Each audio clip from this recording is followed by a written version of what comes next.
Hi, everybody. Welcome to the Perform Happy podcast. I am so excited to be hanging out with a collegiate gymnast today who has got experience competing at now two D1 schools. And I'm just so excited to get to know your story. Welcome to the show, Carissa Clay. Thank you. I'm so happy to have you. So, something that really stands out to me about you is that you are so strong in your values. I'm making these guesses. We are just meeting, but you know that you are grateful and you come from faith and you're here to light the path for others. Where did that come from? So, growing up, I did not always go to church and I did not know what it was like to have a relationship with God and did not know that that was something that was important in my life to find my identity in Christ because I always kind of found my identity in sport. Like my whole life was just like school, then gymnastics, and that's kind of where I found my worth. And that made myself kind of beat myself up over a sport that was only temporary. And when I got to college, I kind of had to figure out hey, you're not going to be the best on the team anymore. You need to not find your identity in sport and you need to find other things to make yourself happy because in the long run gymnastics does not last forever. I really wish that it did because who does not want to do their sport forever, but unfortunately it doesn't. So it wasn't until my sophomore year where I was invited to church by a few of my friends who actually played softball, and the message there was that you are so worth it. Jesus loves you and God thinks that you're enough. So you need to think that you're enough and he needs your help for you to believe that. And then it took a lot of work from there. I'm not saying after that one church service, it was completely sunshine and rainbows or anything like that. But it took some working and some just reading my Bible, looking to God in everything. And then I eventually found that my identity is in Christ and not in my sport. And we are given our sport because it's just a part of God's plan for our life. And everybody has a unique path that God gives them. But for me, mine was gymnastics, and it's in my in his plan for me so that I can use it to glorify him and just reach my greater purpose. Wow. And that's something that I hear so much is that sport is life. People even say like gymnastics is life. This is, nice to meet you. I'm a gymnast. It's like that's all that we are for so long. And I can imagine it would be tough being, I'm sure, the best on your team growing up. And then you go into this big pond of D1 gymnastics and are like, oh, okay, Yeah. I don't get to compete at every meet and I don't win all the things. So, what was that transition like from club to college for you? It was really exciting because when I was in club, I didn't grow up going to a super big club gym that had a ton of level 10s on their team or just a big team in general. Like my gym was me and another girl that's my age who actually goes to Oregon State now, which is awesome. We grew up together and we were level 10s together, but it was just us the whole time. So there was no getting to know what it was like to have a team dynamic with others in your level. And we trained with levels 6 all the way up to 10. Like that was our group of gymnasts that we were training with every day, which I feel like is pretty rare for most college gymnasts because I know a lot of people on my team personally grew up with a big team of other girls that were in the same level as them. So then I went to college and then there were all these girls that were elites and did the Nastia Cup and qualified for multiple nationals, maybe won multiple nationals or Nastia Cups. I don't know. And personally, I was not that type of gymnast. I grew up going to a YMCA, which is pretty rare for most gymnasts out there because there aren't too many YMCAs that have the equipment that you need to go to the college level. So then I went to college and there was all these super talented girls and it was such a humbling experience just because I was sitting there thinking that I wasn't good enough just because all these girls had been to all these super big meets and I haven't. But later I realized we all got recruited the same way. And if you got recruited the same way, that means everyone on the team is just as talented. it doesn't mean that you're like any less than some other girl just because she is winning all around at nationals and you didn't, because there's always room to grow. Yes. And I've talked with a lot of girls who have gotten their offer and they're still in high school, and there's this big like dip in confidence actually that I've seen happens where they start to feel like maybe I don't deserve this, or am I good enough for this? Did you experience anything like that? Yeah, actually, I thought that my junior year of high school, I peaked.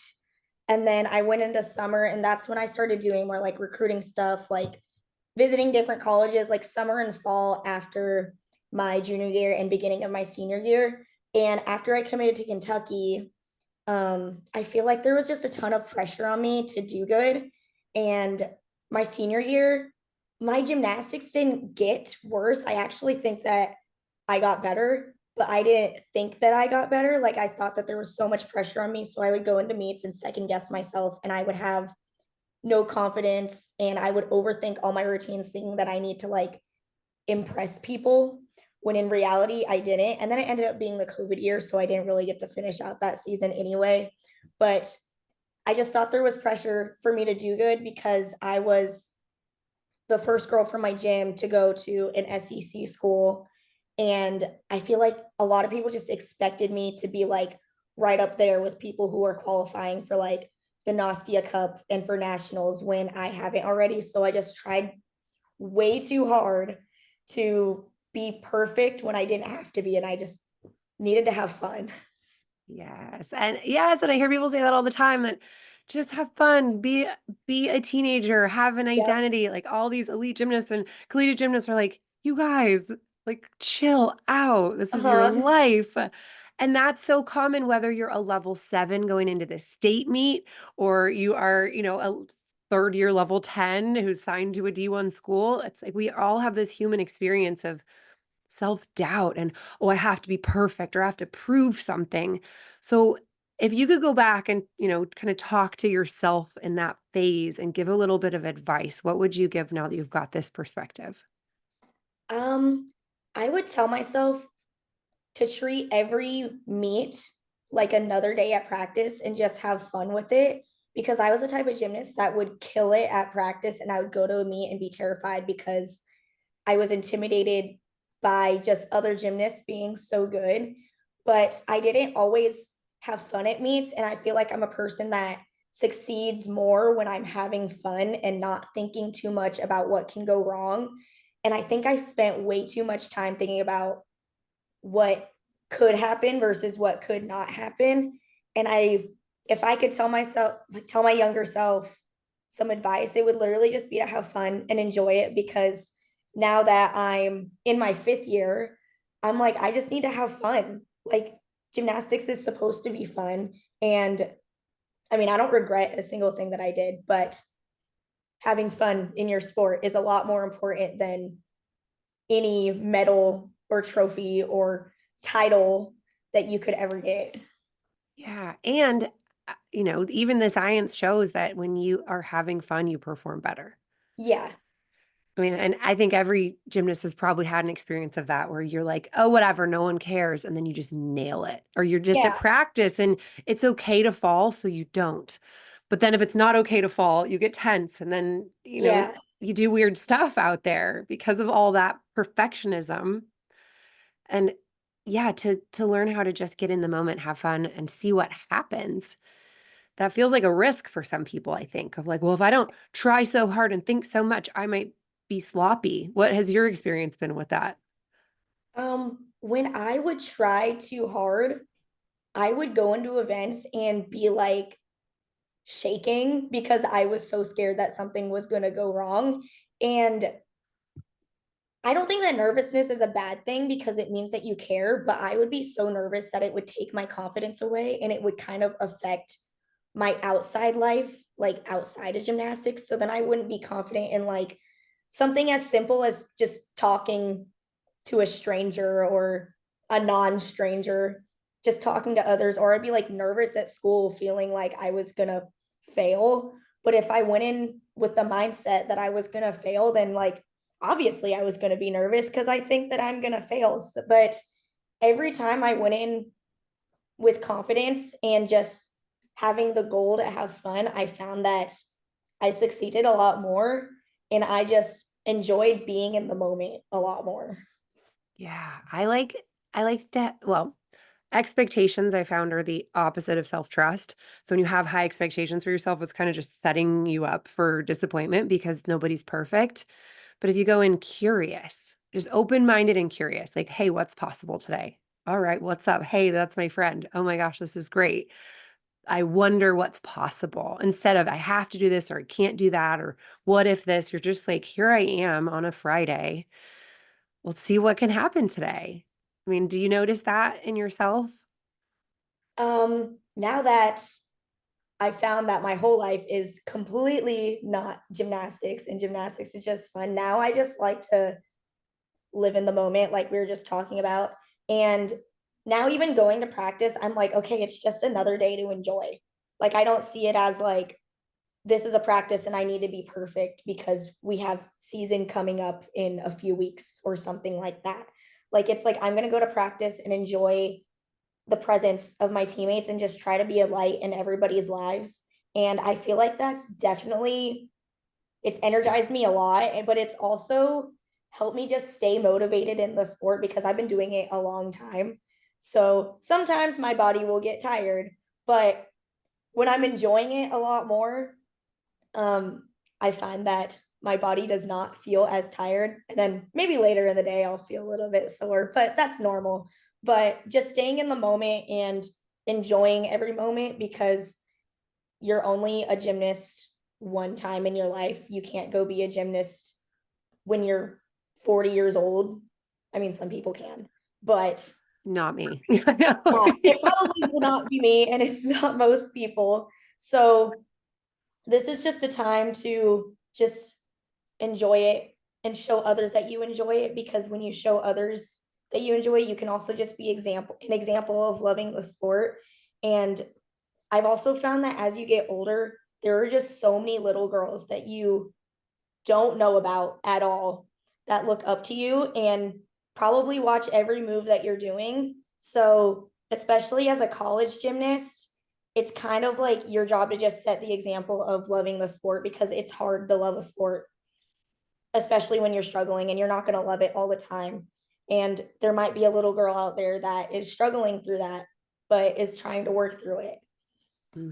That's such an important point around comparison because I hear a lot of people who just are like, oh, I'm so bad at this or I'm not good at that. So I actually like to specifically ask gymnasts, what's one thing that you feel like you're naturally good at and one thing you think you're naturally bad at? And, we can all think and be like, okay, got it, but then I tell them, okay, what's the thing that you say you're bad at? And they're like, oh, I'm bad at vault. And then I go, okay, if a 6-year-old watched you vault, would they be like, wow, you're really bad at that? And they're like, well, no, no, not at all. I'm like, okay, what about a level 6? Or, well, no, they would probably be totally amazed. I'm like, okay, so is it true that you're really bad at that? Probably not. And how does it make you feel? And how does it make you act? And how do you show up in the gym if you're walking around feeling like you're bad at it? So can we let go of it and be like, no, actually, I'm pretty good at vault, and there's room for improvement. Yeah. You can, if you're comparing yourself to Simone Biles, you're never going to feel good. But if Yeah. you're just if you're just out there to be like, I am pretty good at this and I'm having a good time and I wonder if I can get a little bit better today, then you get this way more satisfying experience than if you're always feeling like you are being bad at stuff. I don't know. Yeah. But so okay, you've talked about being a light in everyone's lives. And I think that's important because it's a role that you can take on. So instead of being like, my role is to be perfect and win, you're like, actually, I'm here to brighten the team. Does that affect the way that you show up in practice versus a few years ago? Yeah, I think a few years ago, there would be like some days where I would show up super energized. And to me, like, even if one person has a ton of energy, it can fuel others. And then everybody's motivated at practice. But then there was other days where I just went in with zero confidence or motivation at all. And it didn't just affect me, but it also affected my teammates. And it kind of seemed like when I wasn't having a good day, like other people weren't having a good day because there was like zero energy. And I feel like now that I'm making it more of a goal to be a light in people's lives than to be the most perfect gymnast in the world, because that's just not even possible. Um, I've just found that not even just me, but like the people around me can also strive to be a light in people's lives because, like I was just saying, like it's kind of like your job to be an example to others of like loving the sport. And it's not even just an example that you have to set for the generations of athletes behind you. It can be like around your teammates because even your teammates struggle sometimes. And as teammates, it's really important to help your other teammates work through their struggles because you're all in this together and you all are trying to reach the same goal of like winning a national championship or whatever it is on the team that you're on. Yep, absolutely. And you mentioned that gymnastics is physically very hard, but it's probably more challenging on the mental side. Yeah. What mental struggles have you experienced in gymnastics so far? Um, Definitely the twisties. Um, I'm sure everybody's heard of that where you just like really lack air awareness. And for me, I was just not always the person that had amazing air awareness. So, like, specifically with twisting in general, that's something that I had to work through. I also found myself comparing myself to others. Um, and I just found that like really stole my joy away. But later in my career, and by later, I mean like maybe my junior year of college, that's when I realized I was like, not everyone's gymnastics looks the same. And the definition of like perfect in the sport is not all going to look the same. Like your version of perfect is going to look different than like Simone Biles' version of perfect because we all do gymnastics differently. There's no like one specific way that skills should look for them to be considered good. Like if you do the skill and do it however it works for you, then it's good. And that's perfect. Okay, so the twisties, like, don't say it, they'll catch it. People are so so afraid of this. What did you do to get through it and get your air awareness built back up when you struggled? A lot of drills because I still sometimes do have a mental block with twisting. And I'm sure every gymnast has experienced a mental block, but like with every other mental block, I just went back to like the basics. Like I went to not twisting at all and making sure I remembered how to do that. And then I would do twisting drills or actual twisting to make myself comfortable. And then I would work my way backwards again so that I could get like all my basics in. I'm not really sure if this is making sense, but mostly drills. I think that drills are super important going back to basics. And even if you don't have a mental block on something, basics are still important because they are really just the foundation of all of your skills. Yes, absolutely. And yeah, whenever I'm helping people with mental blocks, it's like first you have to check your technique. If you're Yeah. afraid of a back handspring on the beam and your hands are doing wacky things every time and you have no idea where they're going to hit, like, okay, start there. You have to like get the foundation of the safe, proper technique. Check that first. And if Yeah. that's in place and things are still not working, then there's the mental blueprint, which is, how you build the skill over time. Like you said, you learn a back tuck, then you a pike, and then a layout, and then a half, and then a quarter, or whatever. Like you just keep stepping it up, and you're in the pit, and you're on the floor, and you're with a spotter. And so when you're first learning a skill, what you're doing is building a mental blueprint of so that then you can just press the, round off back handspring 1.5 button, and you do it. Mhm. And you don't have to think about it because every gymnast goal is to not have to think and just do it. And it's pretty and you can just perform out there. But if you start getting stuck, it means that that blueprint has a missing piece for some reason, that your brain Yeah. has gone, this is sketchy. So we're going to remove the takeoff, or we're going to remove the twist, or we're going to throw all kinds of weird stuff out there because we're trying to keep you safe. And the brain is a little bit not helpful sometimes in that way. Yeah. But yeah, like just like Simone Biles got the twisties at the Rio Olympics, what do? You back it up. You make your numbers, you do the Mhm. reps, you do what your brain will let you do. And If you were to go into the gym tomorrow and be like, oh gosh, my twisting is feeling weird, what would you do? I would get on the tumble track and start with, for back twisting, I would do round off layout and I would do them perfectly until I didn't even think about twisting at all. And then I would go round off half and do those a few times. Then round off full a few times, also making sure that I'm not twisting early because I do have that problem. And then I would go to 1.5 and probably just stop there because that's the most twisting that I do. But if I did more twisting, then I would do double, 2.5, and anything beyond. Yeah. And sometimes it's more than a day, right? Sometimes you're on that Yeah. tumble track for a week and you're Yeah. just doing layouts and doing layouts. And Yeah. have you found that coaches are patient with you when you sort of have to back up and get the basics solid again? Yeah, very. Actually, I was doing twisting drills over the past few weeks on the tumble track, and our coach here, Mark, I was getting so frustrated about it because I was like, oh my gosh, I cannot do my twisting correctly. And he was like, no, like it's okay. This is a long, frustrating process. And it's just something we have to work through because we're just trying to train our body to do something that it's not used to. And we're trying to train our brain to do something that it's not used to. So I found that it's super helpful that they are very patient about that. And they're very encouraging.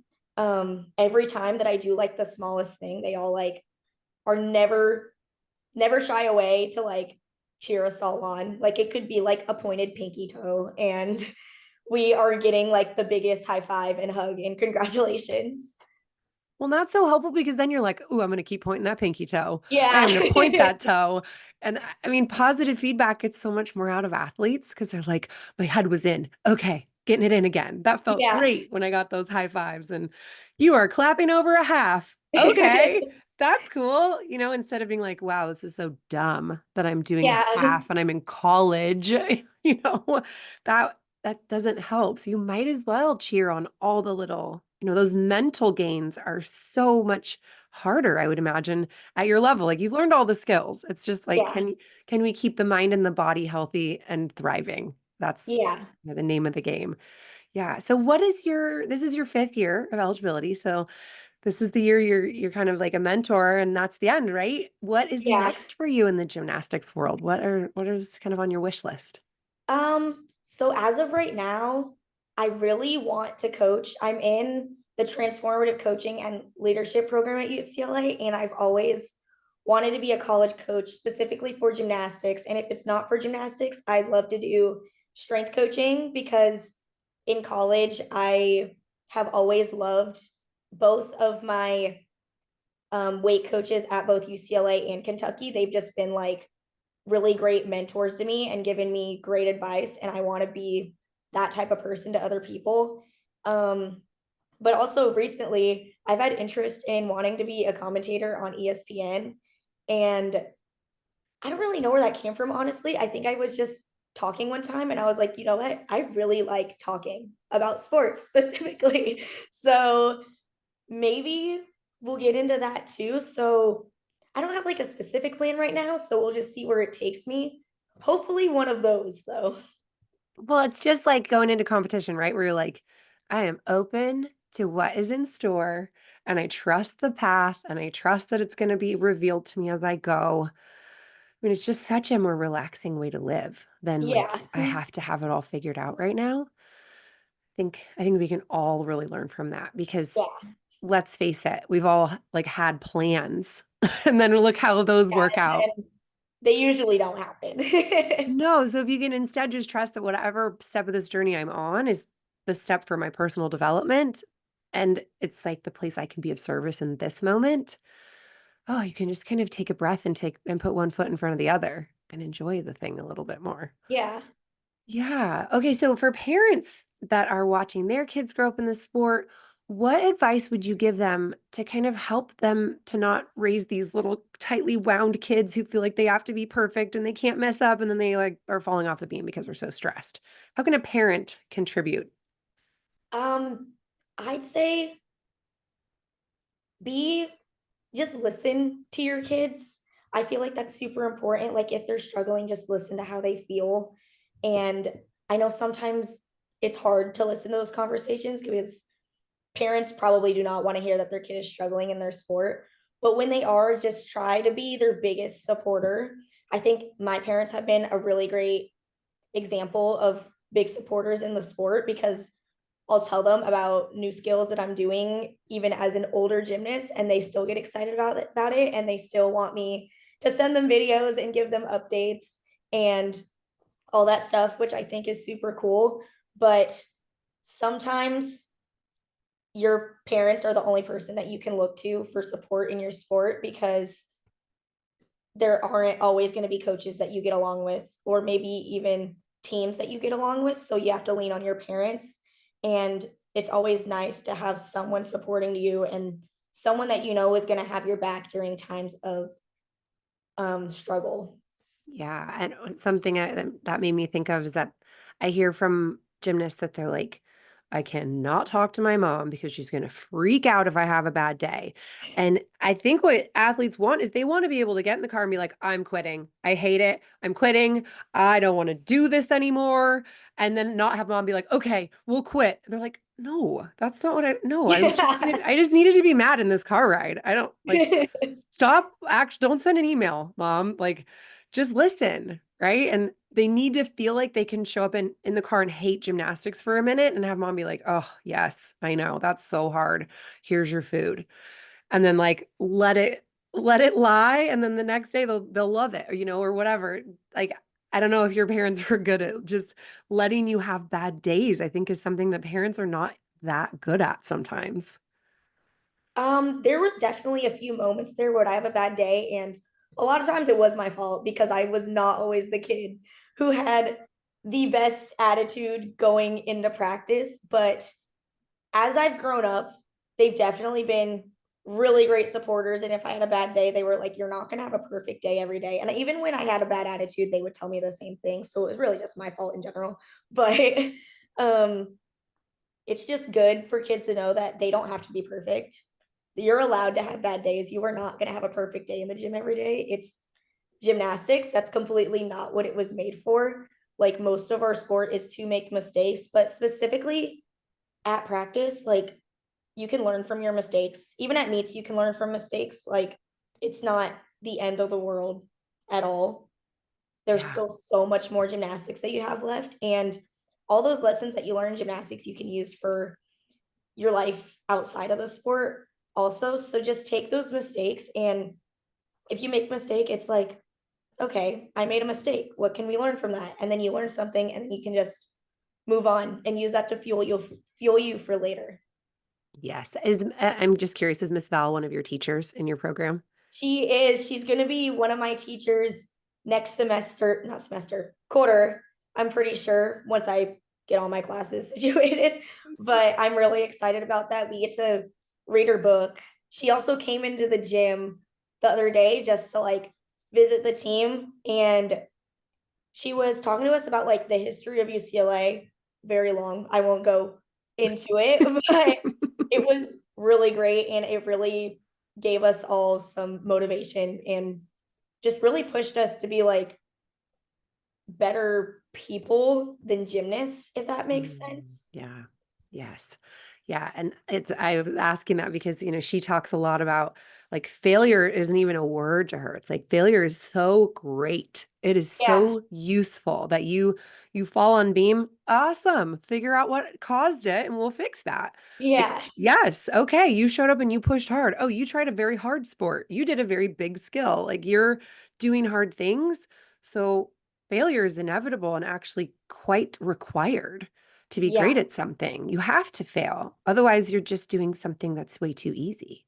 Yeah. I mean, if you're not failing regularly, so if you don't have a healthy relationship with failure, it's very, very hard to be great at something Mhm. because it's just so like devastating all the time versus being like, okay, I pushed really hard and it didn't work. So now I know don't push as hard, or I thought so hard or I tried so hard and that didn't work. It's like the reason that you can relax right now it's probably because you've had so much of those like, I have to be perfect meets in your life that you're like, okay, we did the experiment on that method and that doesn't work. Good. What's our next experiment?